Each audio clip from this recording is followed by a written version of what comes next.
civilization and religion. Like, well, who would not want that, right? So he's setting up a false dilemma there, and he does that quite a few times, right? So now he's going to talk about what is going on. So the present policy of the government is but a continuation of the same progressive change by a milder process. I don't know about you, but Indian removal was not mild. So again, that labeling to make it sound good, it's mild. So we're not going to do anything extreme here, right? That's not true, right? The tribes which occupied the countries now constituting the eastern states were annihilated or have melted away to make room for the whites.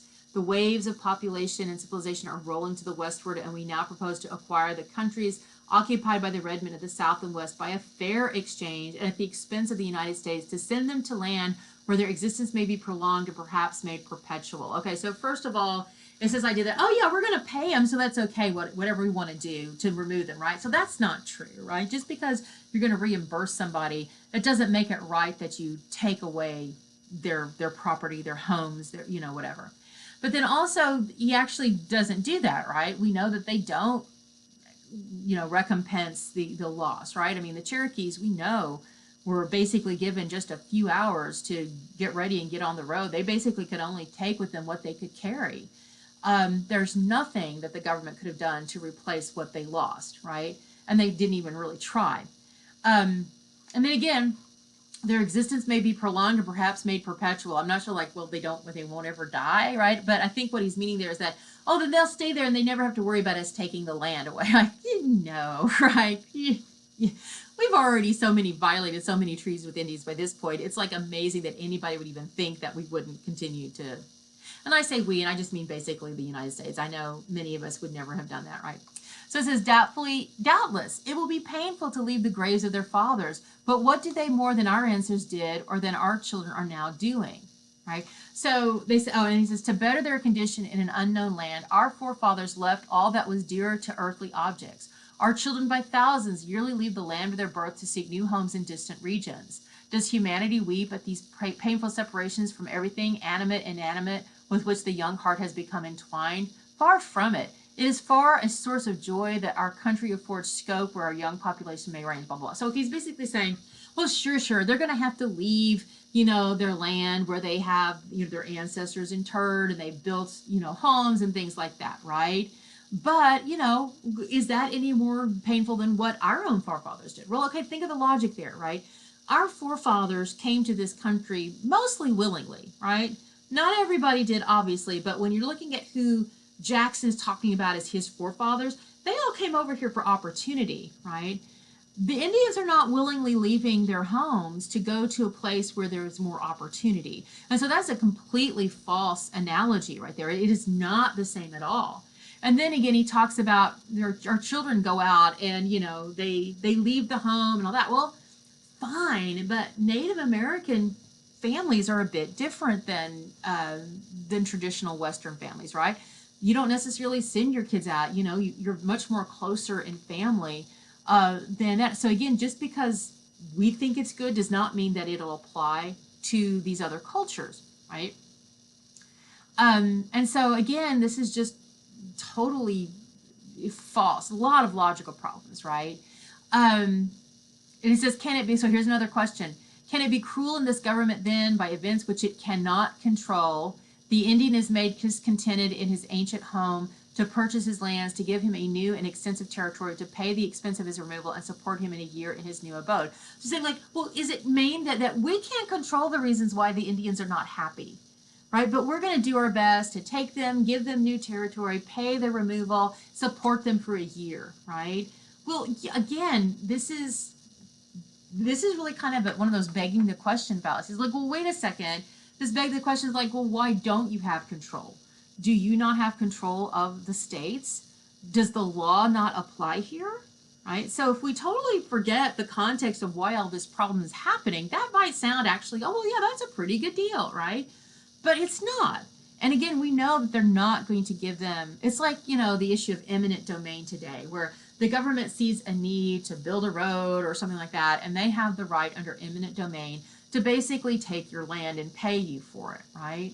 Well, that doesn't always work, right? Sometimes you might get more, what fair market value, but it's like, you know, when you want to when your car is totaled, right?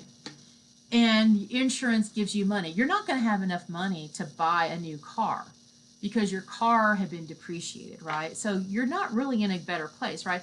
Here, how much value do these lands have? And more than just money, but again, the cultural ties, the family ties to these properties. And again, there's no way the government is going to really pay these people what their land is really worth, right? And then they don't support them for a year, or the support they give them for a year is just not even really worth anything, right? And it says, how many thousands of our own people would gladly embrace the opportunity of removing to the west on such conditions? Now, that should have made you ask, well, okay, then why don't we send them out there? Instead of taking the Indian lands, why don't we send these people out there, right? So see how illogical that is, right? That would seem to be the solution. Okay, well, let's put them in Oklahoma, right?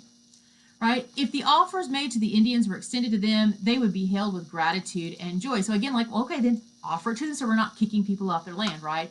That just tells you how bad the situation really is, right?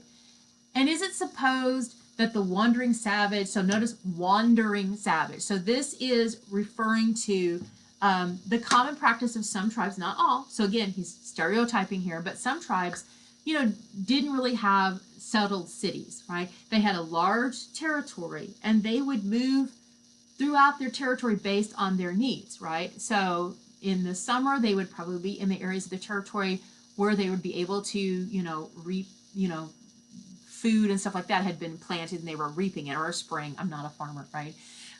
Towards the winter, they might go to the places where they're going to find different kinds of food to eat, maybe more, animals to hunt, right? So they're wandering through their own territory based on whatever need they have at the time. And so he's saying these wandering savages, right? But that doesn't necessarily mean that they're not still attached, because they have like home bases, right? They just have more than one home, basically, right? So again, wandering savage is again one of those labels, those name calling, right? And again, has a stronger attachment to his home than the settled civilized Christian. So again, false dichotomy, right? We only have two choices here, right? But also, it's a faulty comparison, because, a lot of these people had probably greater attachment to their home. I mean, if most of the whites were coming over here and left their own homelands, and they don't necessarily have a great attachment to, their history or whatever, right? They're recreating. Whereas these natives have been in this land for a long time. So that is just a ridiculous question. Right? Is it more afflicting to him to leave the graves of his fathers than it is to our brothers and children?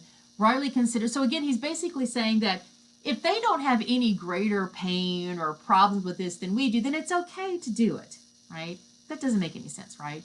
Rightly considered, the policy of the general government toward the red man, so again, red man, is not only liberal but generous. So here we have these virtue words, right? He is unwilling to submit to the laws of the states and mingle with their population. So this is the red man. So again, the fault is the Indians, right? They're not willing to follow our laws and to mingle with our population, to kind of, intermingle, right? Well, they're sovereign nations, right? They don't have to. To save him from this alternative or perhaps utter annihilation, the government kindly offers him, look at that word, a new home, and proposes to pay the whole expense of his removal and settlement. So again, it's like making out that the Indians are the problem. They're not the problem. They're just living their lives on their own property as they have always done. It is the white people coming in who are unhappy with the situation and causing these problems. And yet the Indians are the ones that are having to make all of the sacrifices, right? But Jackson totally does not put it that way. Instead, he says, well, why are we concerned more for them than we would be for anyone? Well, the idea is, did you choose this path that you're on, or was it chosen for you?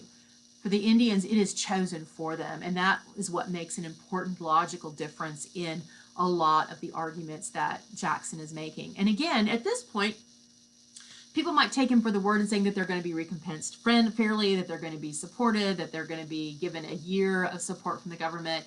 They might be thinking, well, it's not that great, but it'll be better for them because they're not going to be vulnerable to all these people, hating on them and killing them and beating them up and stealing from them, right? So they'll just be better off by themselves. And plus, we're going to, there would be probably people that would have justified supporting this for that, right? And this kind of idea that, well, it's really best for them, right? Because we're not going to change the way these white settlers feel. So the best thing is just to move the Indians over. There might have been a lot of people that fell for this, and they just assumed that Jackson was going to be honorable. And he wasn't, right? And so sometimes you don't know what's going to be a fallacy, but I would say that in something like this, the responsibility is ask for details. Well, how much money are you going to give them in exchange for their land? What kind of support are you going to give them a year after you move them to Oklahoma?